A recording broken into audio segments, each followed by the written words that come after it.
Assalamualaikum warahmatullahi wabarakatuh.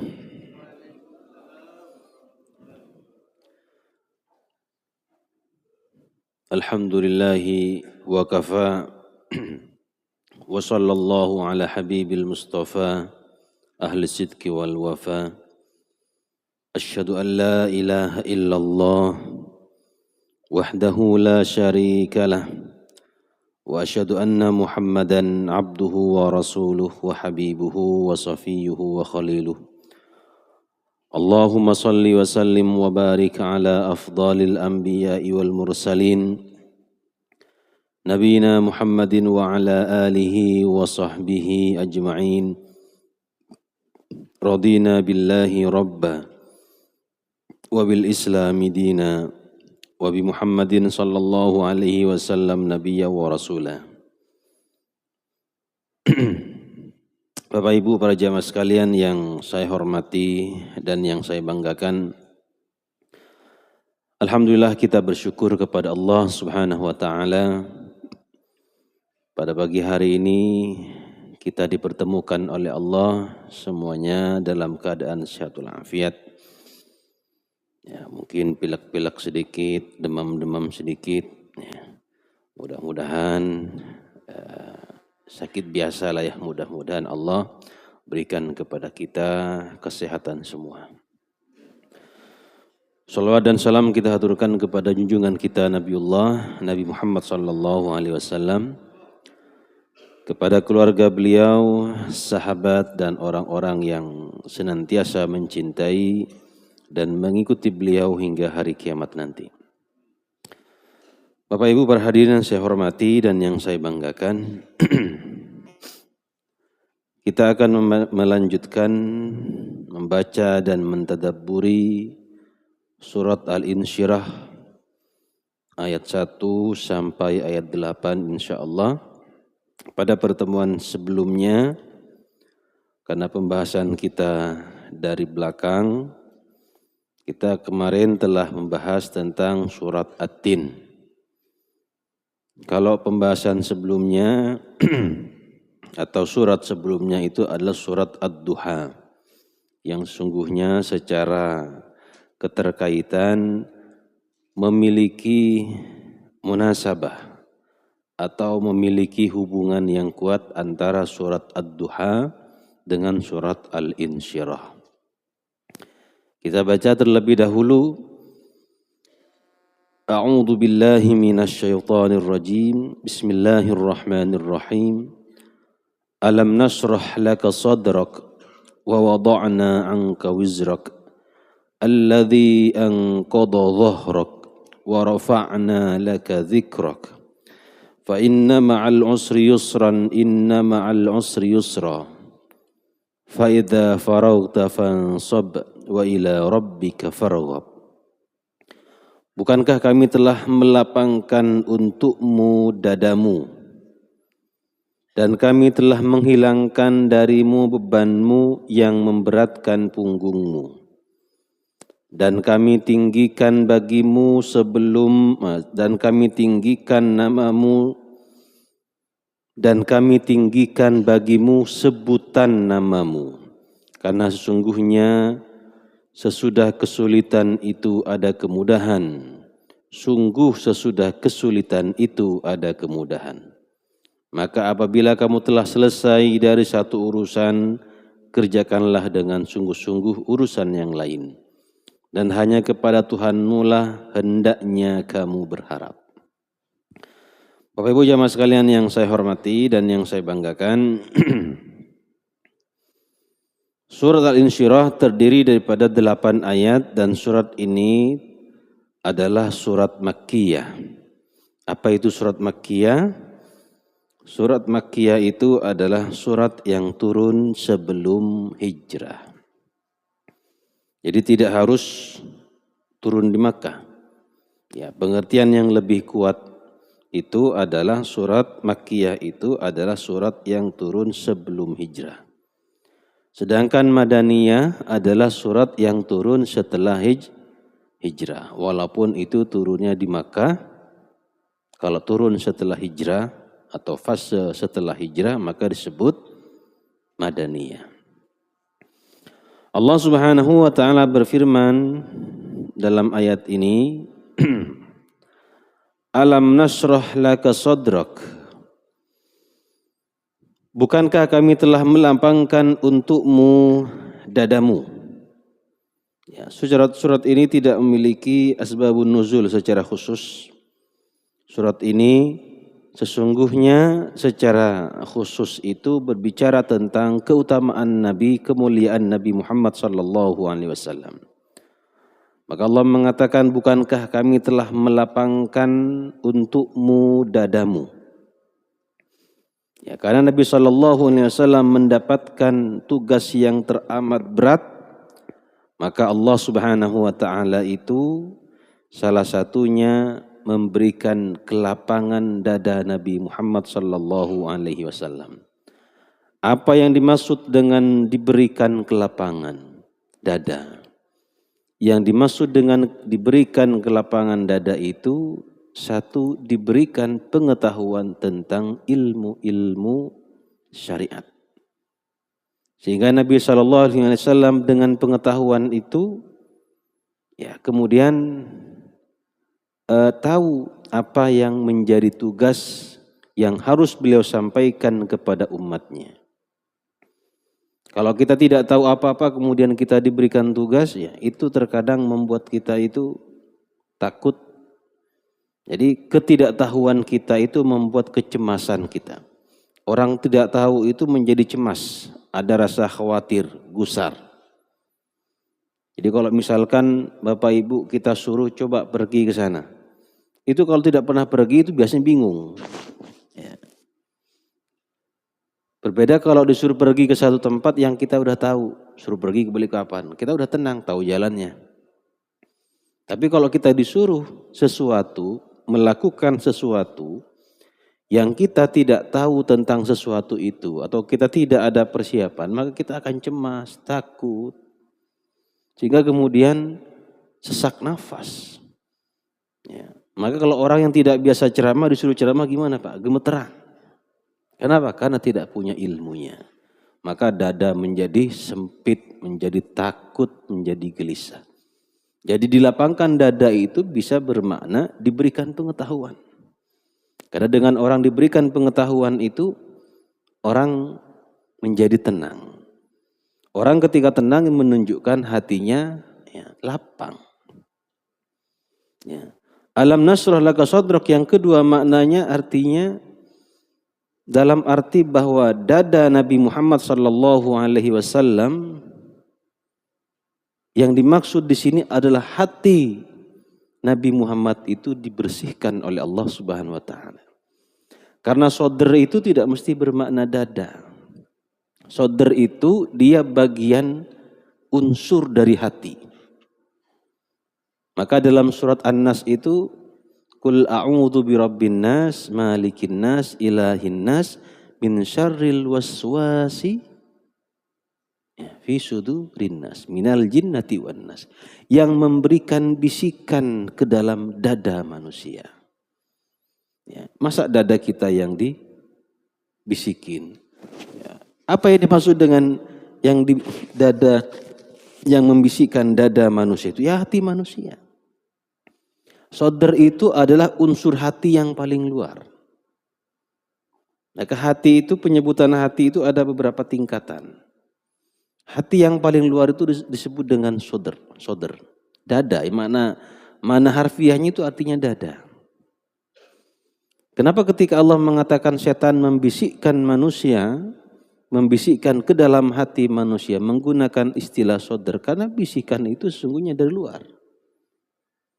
Kalau kita berbisik kepada teman kita di samping kita, berbisik-bisik di dalam telinga ataupun di luar telinga, kan di luarnya. Namanya berbisik itu di luar. Cuma kalau bisikan setan itu bukan dari telinga. Setan itu tidak membisikkan ke telinga kita, membisikkan ke hati kita. Itu yang kemudian mengilhami kita berbuat sesuatu. Kalau yang kita terima itu adalah bisikan setan, maka perilaku yang muncul akan perbuatan yang buruk. Kalau bisikan yang kita ambil itu adalah bisikan-bisikan baik, maka perilaku yang akan muncul adalah perbuatan yang baik. Dalam diri kita kan begitu, Pak. Kan kita itu merasa ketika kita itu seperti inilah contohnya ringannya itu ketika akan sholat subuh, ketika akan bangun itu. Itu terasa sekali itu ada perang antara bangun dan jangan. Ya kan begitu.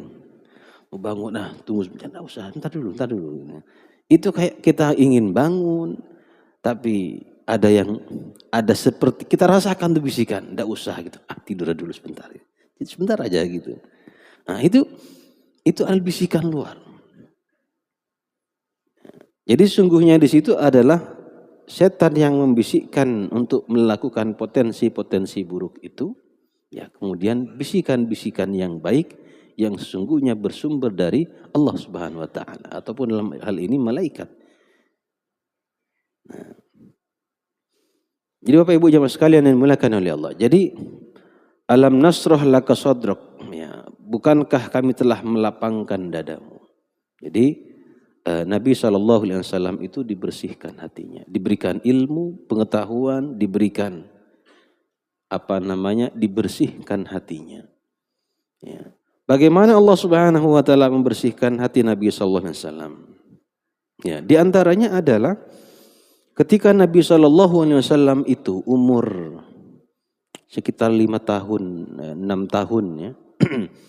Atau yang disebut dengan istilah peristiwa syak sodr. Syak sodr itu adalah peristiwa pembelahan dada Nabi sallallahu alaihi wasallam. Pernah dengar tentang peristiwa terbelahnya dada Nabi?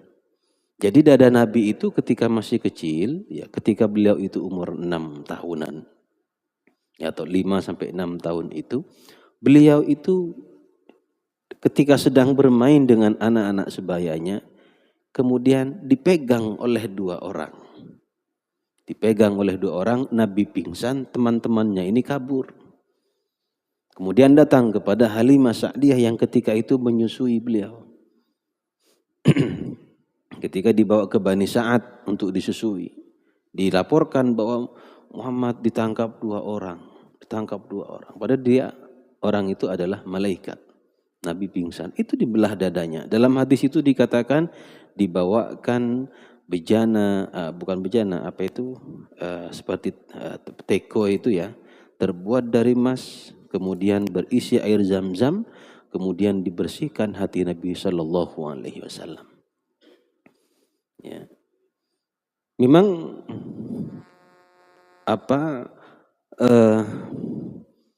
ada orang, sebagian orang memaknai peristiwa ini itu bukan tidak dimaknai secara fisik. Jadi dimaknai bukan dada Nabi dibelah, diambil hatinya, dibersihkan. Ada yang maknai ini semacam perjalanan spiritual begitu. Jadi hatinya itu ya dibersihkan oleh Allah, tidak secara fisik. Ya, kita tidak menolak makna seperti itu. Karena pasti juga Allah Subhanahu wa taala punya cara untuk membersihkan hati hambanya itu. Tetapi secara fisik ini juga tidak salah, dan bahkan Anas bin Malik itu meriwayatkan bahwa Anas bin Malik ini kan orang yang selalu melayani Nabi. Orang yang menyiapkan mandinya Nabi. Bahkan ketika Nabi mau berwudu, beliau yang menyiapkan. Jadi beliau mengatakan, aku melihat dada Nabi itu ada goresan. Dan itu yang menunjukkan bahwa ada bekas secara fisik, bahwa Nabi waktu kecil itu pernah memang peristiwa dibelah itu memang secara fisik. Terjadi di dunia nyata. Bukan sekedar perjalanan spiritual. Ya, bukan pembersihan hati Nabi itu melalui tidur dibersihkan, itu ya biasa saja sebenarnya.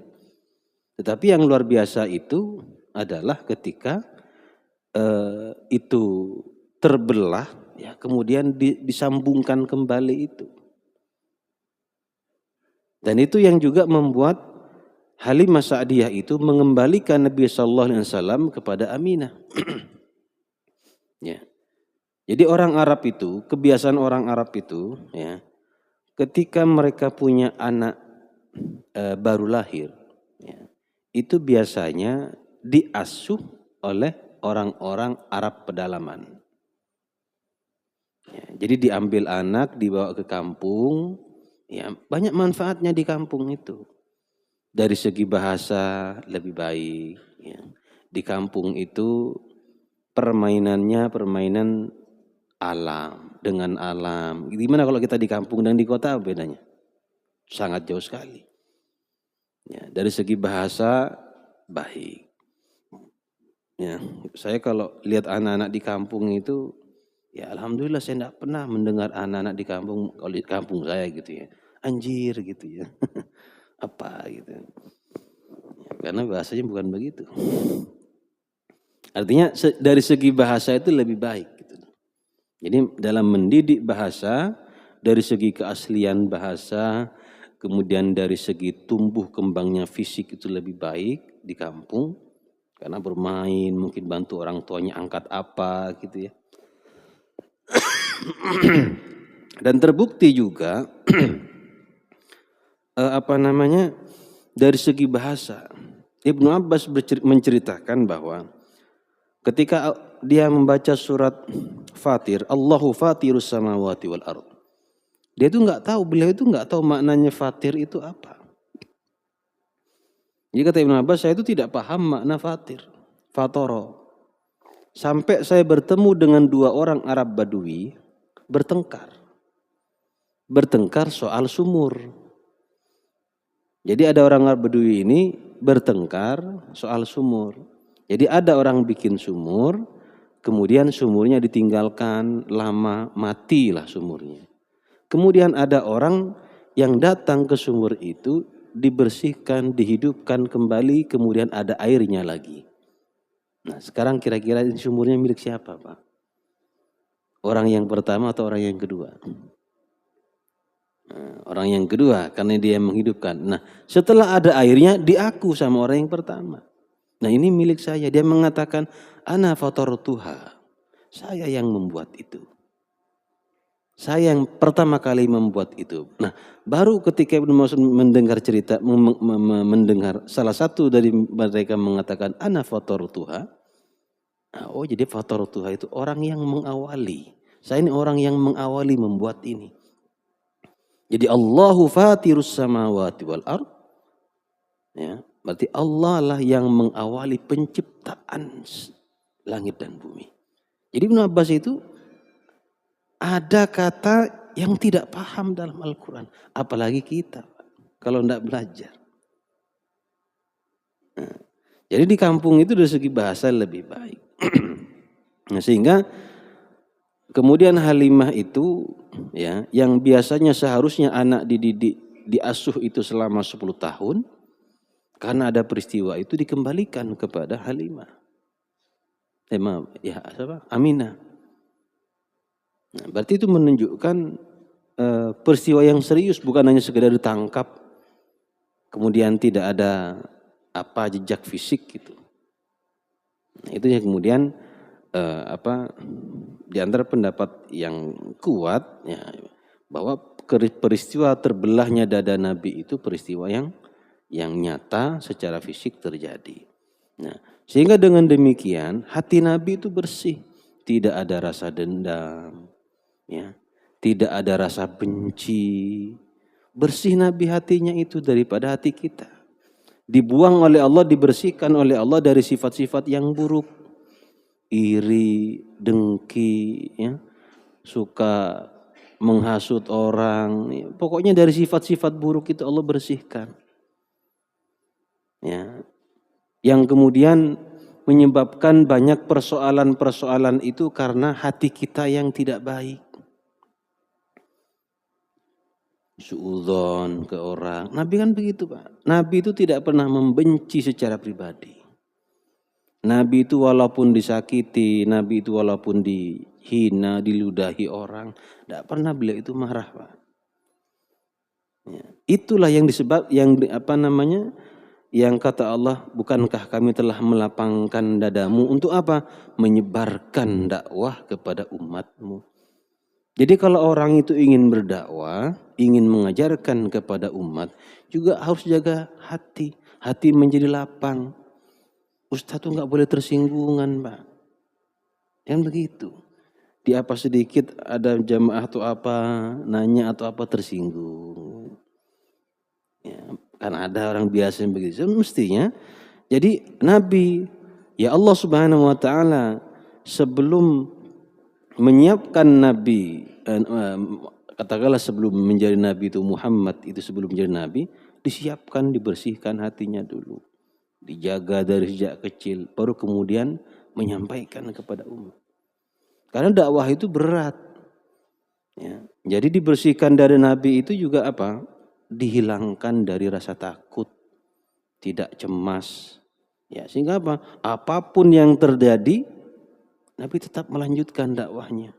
Dibenci orang, mau dibunuh sama orang, tetap saja Nabi itu melanjutkan. Ya. Nabi tidak pernah takut. Jadi orang berdakwah itu begitu. Orang berdakwah itu harus bersihkan hatinya. Ya. Jadi ya tidak tersinggungan, tidak pemarah. Lapang artinya suka memaafkan. Kalau ada muridnya yang bertanya jangan dihinakan, jangan direndahkan. Prinsip saya itu saya selalu mengapresiasi orang yang berani bertanya.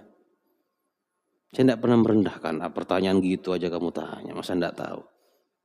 Jadi pernah satu ketika ada orang bercerita, saya sudah malas datang pengajian ke majelis di situ. Kenapa Pak? Saya dulu pernah nanya, masa dibilang pertanyaan SD ditanya di sini, katanya. Malulah beliau gitu Pak. Pertanyaan SD ditanya di sini. Akhirnya beliau tidak pernah datang ke situ lagi karena malu. Ya, mungkin bagi Anda pertanyaan SD, bagi orang yang belum tentu tahu. Ya. Jadi ya apa? Ya begitulah dakwah. Ya. Jangan tersinggungan, jangan marah dan seterusnya. Ya, jadi bukankah kami telah melapangkan dadamu? Ya, alam nasrah laka sadrak. Bisa juga maknanya adalah diberikan hidayah oleh Allah Subhanahu Wa Taala. Jadi makna yang ketiga adalah diberikan hidayah. Dilapangkan itu artinya diberikan hidayah. Diberikan petunjuk oleh Allah Subhanahu Wa Taala kepada kita. Seperti firman Allah Subhanahu Wa Taala dalam surat Al-An'am ayat 125 126. Faman yuridillahu ayyahdiyahu yashrah sadrahu lil Islam. Barang siapa yang Allah menghendaki, barang siapa yang Allah menghendaki akan memberikan petunjuk kepadanya, niscaya dia melapangkan dadanya. Barang siapa yang Allah kehendaki, orang yang dikehendaki oleh Allah untuk mendapatkan hidayah Islam, Allah akan lapangkan dadanya. Jadi maknanya apa? Maknanya lapang dada itu adalah hidayah. Ketika orang diberikan hidayah artinya hatinya lapang. Ya. May yuridillahu ayyahdiyahu yashrah sadrahu lil Islam. Wa may yurid ayyudillahu yaj'al sadrahu dayyiqan ka'annama yas'adu fis sama'. Dan barang siapa yang Allah kehendaki dia tersesat, maka Allah sempitkan dadanya seperti ketika naik ke atas langit. Ya, jadi orang yang kebalikan daripada hidayah, kesesatan itu membuat dada menjadi sempit. Artinya apa? Tidak mau terima Islam, tidak mau terima hidayah dari Allah Subhanahu Wa Taala, maka dimaknai dada sempit seperti orang ya, yang berada di ketinggian atau di atas langit. Nah, dan kalau kita baca ayat ini biasa saja, sekedar dibaca artinya lewat begitu saja, biasa saja. Tapi kalau kita tadabburi, kalau kita bertanya, ya, barang siapa yang Allah kehendaki tersesat, maka dia akan disempitkan dadanya seperti orang yang naik ke atas langit. Kapan hari saya lihat video, Ada orang pendaki gunung tertinggi, Gunung Everest namanya. Saya tidak tahu di mana Gunung Everest itu. Hah? Di mana Pak? Di Malinau. Oh di Malaya Pak ya. Kirain di Malinau ada Gunung Everest. Itu dievakuasi. Kenapa? Karena sudah berada di, belum sampai ke puncak, sudah berada di ketinggian yang cukup tinggi, oksigen kurang. Ketika oksigen kurang berarti dada, nafas akan tersesat. Ya. Ini kalau bukan firman Allah ataupun ini bukan kalam Allah, Nabi itu tidak tahu. Kapan Nabi naik ke atas, naik yang ketinggian tinggi begitu ya. Paling tinggi gunung apa namanya, Jabal Nur itu ya. Maka kalau ini diteliti sesuai dengan ilmu pengetahuan. Bahwa ketika orang itu berada di atas itu oksigen semakin tipis. Nah kalau ini bukan Allah yang menyampaikan itu kita tidak tahu loh. Artinya paling tidak kalau ini disesuaikan dengan ilmu pengetahuan, apa salah? Ya. Ilmu pengetahuan mengkonfirmasi bahwa ini benar. Kalau kita naik pesawat disiapkan oksigen kok. Apabila tekanan oksigen berkurang silakan ambil apa namanya itu buat nafas di bawah kursi Anda gitu, atau dari atas ya. Dari atas itu jatuh biasanya. Jadi orang yang dikehendaki oleh Allah tersesat maka dadanya sempit. Dada sempit itu diibaratkan oleh Allah seperti orang yang kehabisan oksigen. Gitu kan Pak ya. Ngos-ngosan. Itu dadanya sempit. Ya. Alam nasrah laka sadrak. Jadi Allah melapangkan dada. Nah, ini juga bukan hanya kepada Nabi. Kalau kita juga diberikan kelapangan dada. Mudah kalau kita ini lapang dada kita ini mudah bersyukur, mudah memaafkan, ya kan? Itu kan lapang dada. Ya, menerima, mudah menerima ya tadi bersyukur gitu ya dan seterusnya. Tidak suudzon kepada orang, ya, berburuk sangka kepada orang. Terkadang kita ketika hati kita sempit itu banyak penyakit-penyakit yang muncul. Iri, dengki, suudzon, sombong. Karena apa ya tadi? Dada sempit. Ya, jadi kalau dada sempit itu yang banyak keburukan-keburukan yang akan timbul. Wa wada'na anka wizrak. Kemudian dan kami telah menghilangkan darimu bebanmu. Ya, kalau orang sudah dilapangkan dadanya, Allah berikan kepadanya ilmu, Allah bersihkan hatinya, Allah berikan dia petunjuk. Maka kemudian Allah mengatakan kami hilangkan bebanmu. Ya, orang artinya apa? Ya tidak menjadi gelisah. Ya, tidak takut apapun yang akan terjadi. Ya, biasa orang menyampaikan kebaikan itu bukan hanya buruk yang akan mendapatkan balasan yang buruk. Orang berbuat baik pun akan mendapatkan perilaku yang perlakuan yang buruk. Ya, tetapi patut kita syukuri. Kalau kita dibenci orang karena kita berbuat baik, bersyukur alhamdulillah. Kalau Bapak Ibu tidak disukai orang karena kebaikan Bapak Ibu, ya syukuri. Para nabi pun tidak disukai, dibenci, bahkan mau dibunuh sama orang karena kebaikan yang beliau lakukan. Kebaikan yang beliau ajarkan, kebaikan yang beliau ajak. Jadi kalau ada orang tidak suka kepada kita karena kebaikan kita, maka syukuri. Karena nabi pun juga demikian. Yang menjadi masalah besar dan musibah besar itu kita tidak disukai orang karena buruknya akhlak kita. Nah, baru itu menjadi masalah. Ya. Tapi jangan kita percaya diri, dibenci orang, enggak apa-apa, saya kan baik. Padahal memang orang bilang perilakumu yang enggak baik. Ya. Saya ini kan berdakwah, saya ini kan menyampaikan Al-Quran, menyampaikan sunnah. Ditolak sama orang, dibenci sama orang. Orang itu bukan membenci Al-Qurannya yang kamu sampaikan. Orang itu bukan membenci sunnahmu yang kamu sampaikan, membenci perilakumu, caramu, kata-katamu yang tidak baik. Jadi kalau kebaikan yang tidak disampaikan dengan cara yang baik pun akan. Tapi kalau bisa disampaikan dengan cara yang baik, dengan akhlak yang baik, dengan perilaku yang baik, ya kita yang introspeksi. Ya.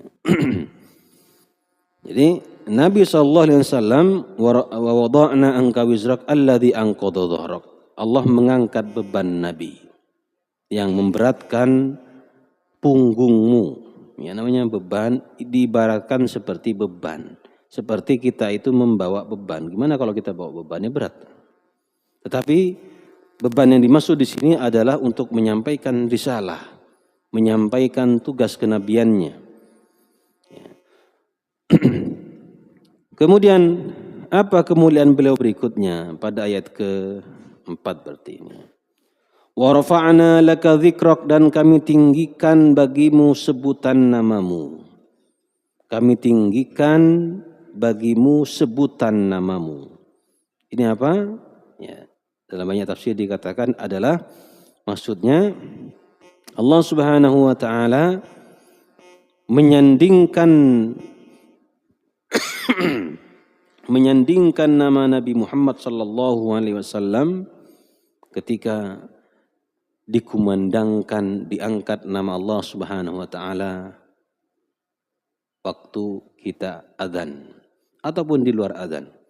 Allahu akbar, Allahu akbar. Allahu akbar, Allahu akbar. Asyhadu an la ilaha illallah.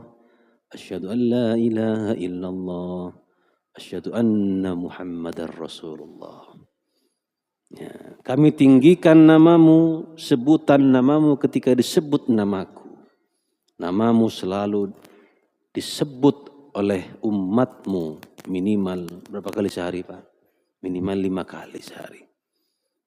Setiap kita akan sholat dikumandangkan, disebutkan nama Nabi Muhammad, disandingkan dengan Tuhannya. Bayangkan Bapak Ibu bangga tidak? Kalau disebutkan nama Allah, misalnya Allah, asyhadu an la ilaha illallah, terus wa asyhadu anna Pak siapa gitu ya, bersanding disebut 5 hari sekali. Itu bukan manusia biasa, Pak.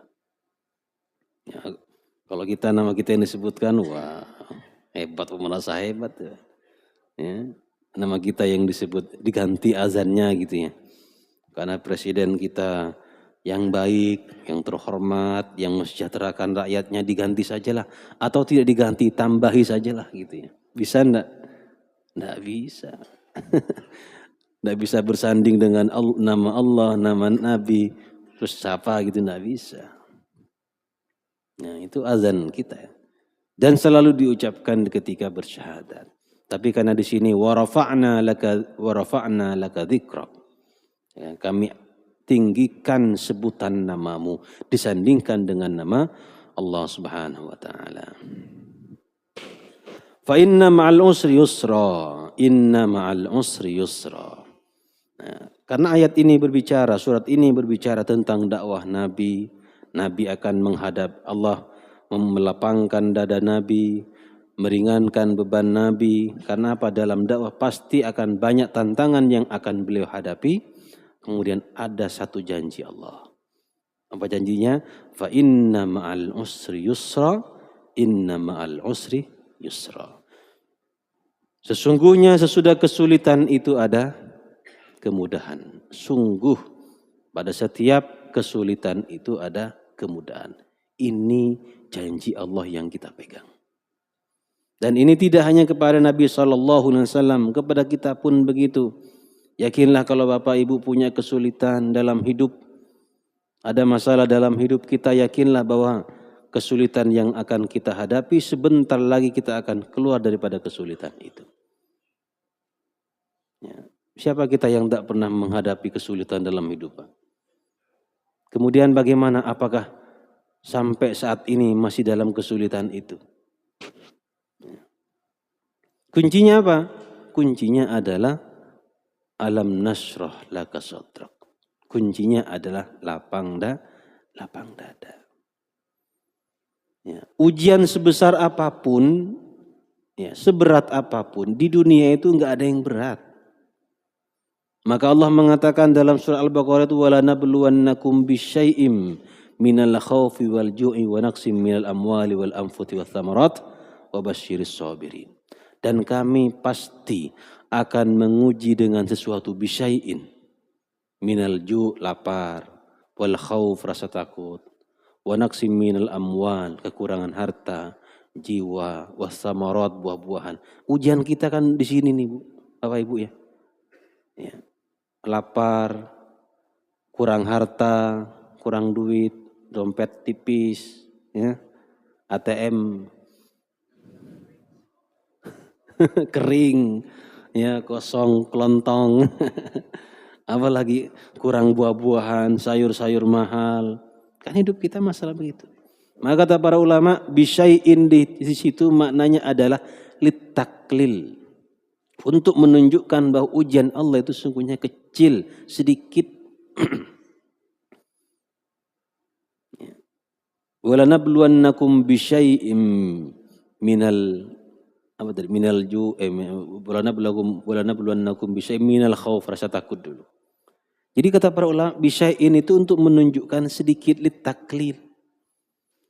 Menunjukkan bahwa ujian Allah sesungguhnya itu sedikit. Selama masih di dunia ini nggak ada ujian yang berat. Cuma yang bikin berat itu kita. Kita yang menganggap besar. Kenapa? Dada kita yang sempit. Ya. Tapi kalau kita yakin bahwa sebesar apapun, seperti apapun ujian kita, yakinlah kita punya Allah yang lebih besar. Maka insya Allah dengan begitu keyakinan kita begitu ya, bahwa janji Allah fa inna ma'al usri yusra, inna ma'al usri yusra. Ini akan muncul kalau kita punya hati yang lapang.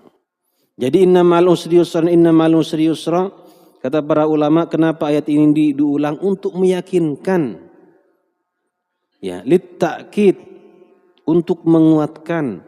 Tapi biar diulang 4 kali. Kalau tidak kembali ke yang pertama tadi, hati yang lapang tidak akan muncul. Tidak akan mengamalkan innamal usri yusrannya ini. Maka innamal usri yusran, fa innamal usri yusra, innamal usri yusra, ini akan berlaku kalau kita kembali ke yang pertama tadi. Hati yang lapang. Jadi syarat kita mendapatkan kemudahan dalam setiap kesulitan kita itu, kita yakin bahwa Allah pasti akan memberikan jalan keluar, ya, itu tidak akan muncul kalau kita belum punya lapang dada. Nah, ketika hati kita lapang, menerima, yakin kepada Allah, kemudian ada masalah, ingat, fa inna ma'al usri yusra, inna ma'al usri yusra. Ya, kalau itu sudah diyakini, ya nggak ada masalah yang besar. Ya, sekali lagi tadi itu masalah kita itu paling banyak masalah kita ini kan wa naqsim minal amwal, kurang fulus. Ya. Terkadang iman kita itu kalah karena fulus. Karena al-khauf wal ju', karena rasa takut, nanti tidak makan karena nggak punya uang, maka Al-Quran itu mendahulukan rasa takut. Karena rasa takut inilah yang kemudian melahirkan apa? Takut lapar, takut karena kurang uang, takut yang akhirnya mati. Berawal dari takut. Takut ini karena apa? Rasa tidak percaya kepada Allah Subhanahu wa taala. Bahwa Allah nanti mencukupkan rezekinya. Saya kemarin di Facebook kalau tidak salah itu, lihat orang ini sholat Jumat sepertinya ini. Dugaan saya kuat sholat Jumat. Jadi selesai sholat Jumat, ada orang sholat sunnah di luar itu. Masjidnya itu yang di luar ada pelatarannya lagi gitu ya. Ada, kalau di sini kan sudah nggak ada, di dalam aja ya. Jadi dia di luar tuh ada pelatarannya. Banyak orang sholat sunnah di situ. Ada beberapa orang, 5 atau berapa lah, tidak terlalu banyak juga sih. Kemudian tukang masjidnya anak muda di sini itu bagikan nasi Jumat berkah itu, Pak. Kenapa pas berhentinya di samping orang sholat? Orang lari datang mau ngambil itu. Orang yang sholat ini berhenti. membatalkan sholatnya untuk ngambil nasi juga takut tidak kebagian ini. Secara manusiawi, sesama orang yang susah gitu ya, saya tidak menyalahkan itu. Sesama kita orang susah ini, makan aja susah, saya tidak menyalahkan. Tetapi masa iman kita lagi sholat kita batalkan hanya untuk dapatkan nasi. Berarti iman kita setipis apa itu namanya? Jadi membatalkan sholat karena hanya untuk nasi. Kenapa? Takut. Wah, orang sudah pada rebut. Gimana kalau Bapak Ibu begitu gitu ya? Lagi sholat ada bagi-bagi uang. Gitu. Sudah mulai bagi-bagi duit ini. Gitu. Mana dari calon gubernur lagi ini, pas tebal ini. Nggak susuk sudah sholatnya ini. Mending nggak khusuk tapi dilanjutkan. Ini berhenti sekalian. Tapi itu saya tidak menyalahkan sesama kita orang susah gitu ya. Saya tidak menyalahkan itu. Karena itu juga pernah terjadi di zaman Nabi itu. Ya, ketika sholat Jumat juga. Jadi ketika Madinah itu paceklik, masyarakat Madinah ketika itu susah, ketika Nabi sedang berkhutbah, datang bantuan. Satu orang awalnya yang datang, nyusul kedua, ketiga, rame masjid separuhnya itu meninggalkan Nabi. Wataroku qaimah.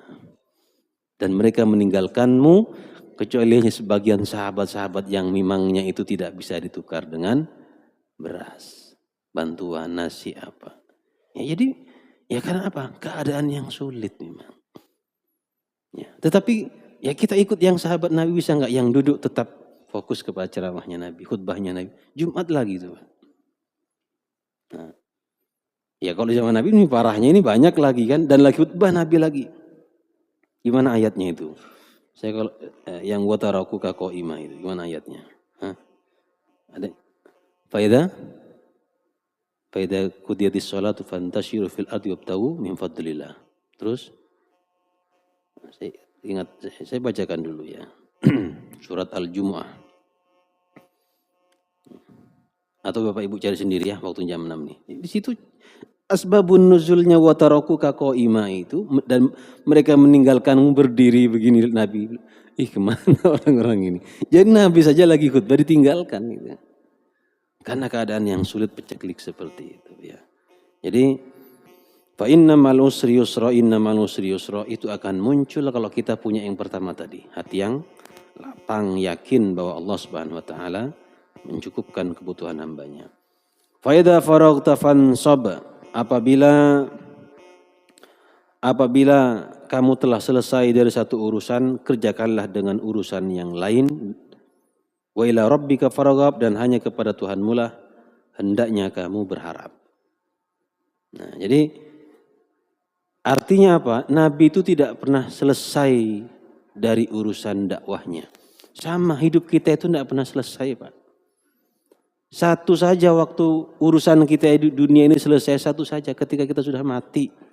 Berarti sudah selesai sudah urusan kita. Kata Al-Quran, apabila kamu telah menyelesaikan satu urusan, satu pekerjaan, pindah pekerjaan yang lain. Kita kan begini nih. Urusan kita tadi setelah kita sholat subuh, setelah sholat subuh apa? Lanjut lagi pekerjaan yang lain. Bahkan nanti Bapak Ibu pulang mungkin tidak langsung tidur. Ada yang tidur mungkin juga kan. Ada yang kerja bakti mungkin. Itu akan terus begitu, selesai pekerjaan satu, pindah pekerjaan yang lain. Istirahat tidur sebentar, pekerjaan yang lain lagi. Hidup kita begitu. Ya, wa ila rabbika farghab, dan hendaknya kepada Tuhanmu lah kamu berharap. Nah, ini tujuannya. Apapun pekerjaan kita, yang kita harapkan adalah lillahi ta'ala. Usahakan seperti, niatkan segala sesuatu adalah lillahi ta'ala. Bapak Ibu jamaah sekalian yang saya hormati dan yang saya banggakan, udah jam 6, mungkin ada yang mau sampaikan? Silakan, Pak. Assalamualaikum warahmatullahi wabarakatuh. Mungkin sebelumnya minta maaf sebelum saat ini. Saya ingin bertanya lebih duluan ini. Yang ingin saya tanyakan ini, di dalam Al-Quran ini Allah selalu dengan kebijakan dan keputusannya itu selalu menggunakan kata-kata kami, Ustaz. Menggunakan kata-kata kami, kenapa tidak menggunakan kata ana gitu. Kemudian dengan menggunakan kata ana, kami, kan menurut bahasa Indonesia kami ini kan banyak arti, banyak menarti gitu. Lalu pertanyaannya apakah Allah ini punya keluarga gitu loh. Kalau punya keluarga siapa keluarganya? Demikian saya terima kasih. Assalamualaikum warahmatullahi wabarakatuh. Dalam penciptaan manusia terkadang Allah menggunakan kata kami. Tapi ada juga tentang penciptaan Adam itu Allah mengatakan khalaqtu biyadi, aku menciptakan dengan tanganku. Ya. Dalam satu sisi penciptaan manusia yang Allah mengatakan kami menciptakan. Nah, artinya apa? Kami itu maknanya adalah litta'zim, untuk pengagungan. Sama kita mungkin kalau Bapak Ibu misalkan di sini berbicara satu orang, pada Pak Mansur bicara kan tidak saya, kami. Kenapa? Melibatkan, semua itu terjadi karena melibatkan ada unsur-unsur yang lain.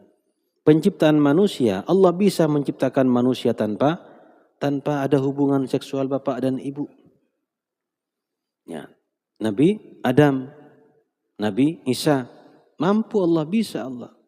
Tetapi dalam normalnya proses penciptaan manusia itu ada keterlibatan bapak ibu, ada keterlibatan laki perempuan.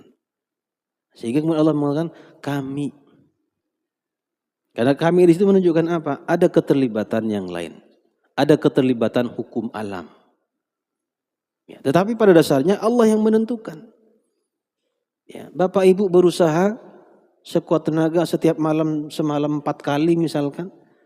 Mau coba, mau berusaha sudah 5 tahun tidak punya anak ini. Diusahakan terus. Semalam 3 kali, 4 kali. Belum Allah tentukan, belum Allah izinkan. Tidak jadi juga Pak. Jadi manusia itu, hukum alam itu hanya ada hukum, maka hukum itu kan ada 2. Ada hukum alam, ada ayat qauliyah, ada kauniyah. Jadi ada hukum alam, ada hukum Allah ini. Hukum alam ya begitu. Hukum Allah ya tergantung Allah. Yang diberikan kepada yang dikehendaki oleh Allah, yang diberikan inayah oleh Allah. Ya, hukum alam, api itu rasanya gimana Pak? Panas. Tapi Allah bisa tidak merubah dia dingin? Bisa. Nah, ketika Nabi Ibrahim dibakar, Allah mengatakan apa? Qul ya naru kuni bardan wa salaman ala Ibrahim. Api yang hukum alamnya dia adalah panas, bisa menjadi dingin karena apa? Allah punya hukum sendiri. Jadi ada keterlibatan hukum alam di situ. Ya memang terjadinya dunia itu apa? Bumi ini apa? Adalah terjadinya ledakan yang sangat besar. Itu hukum alam tuh. Ya, kemudian berpencar-pencarlah. Dalam surat Al-A'raf ayat berapa saya lupa itu. Dulunya langit dan bumi itu satu. Kemudian kami pisahkan. Di langit jadi bumi. Ini ilmu pengetahuan, saya mengkonfirmasi. Memang proses penciptaan terjadinya alam itu begitu. Ada ledakan besar, Big Bang itu. Itu hukum alam. Tapi yang menentukan adalah Allah. Nah, kami. Jadi bukan kami di situ bahwa Allah tadi punya keluarga. Kami memberikan rezeki. Karena apa? Yang menyampaikan rezeki langsung itu ada usaha kita, ya kan? Ada malaikat yang memberikan rezekinya. Kami ada. Jadi ketika kami ada keterlibatan hukum yang lain. Ya. Tapi ketika itu memang Allah sendiri yang menciptakan, ya Allah mengatakan saya yang menciptakan. Khalaqtu biyadi diantaranya itu adalah penciptaan Adam. Karena tidak melalui proses manusia. Jadi manusia itu, penciptaan manusia itu ada tiga cara. Normalnya adalah melalui proses hubungan laki-laki perempuan. Ya, ada bapak, ada ibu. Yang kedua, ada ibu, enggak ada bapak. Nabi Isa alaihissalam. Maryam. Nah, walaupun zaman sekarang ini juga banyak. Ada ibu enggak ada bapaknya. Ya. Kemudian tanpa bapak, tanpa ibu. Nah, ya, saya kira itu Pak ya. Ada yang lain? Cukup Pak ya? Ya. Ini mohon maaf ada kesertaan ya. Selain Allah tadi apakah termasuk bisa dikatakan keluarganya Allah gitu? Ya enggak dong. Allah tidak memiliki keluarga. Ya. Intinya Allah, ya dia yang berkuasa, dia yang menentukan, ya kita hanya berusaha. Ya. Cukup ya? Baik, terima kasih banyak atas perhatiannya. Mohon maaf atas segala khilaf dan kekurangannya. Saya 3 hari kemarin agak pilek, batuk pilek, sakit kepala Pak. Jadi masih agak mendingan itu sudah. Saya subuh Sabtu kemarin saya enggak turun pengajian karena pas kepala bangun tidur kepala itu masih nyut. Ya alhamdulillah subuh ini sudah bisa beraktivitas kembali. Mudah-mudahan kita semua mendapatkan ya, balasan yang setimpal dari Allah Subhanahu wa taala. Hadanallahu wa iyyakum ajmain. Wafaqanallahu wa iyyakum lima yuhibbu wa yardah. Wassalamualaikum warahmatullahi wabarakatuh.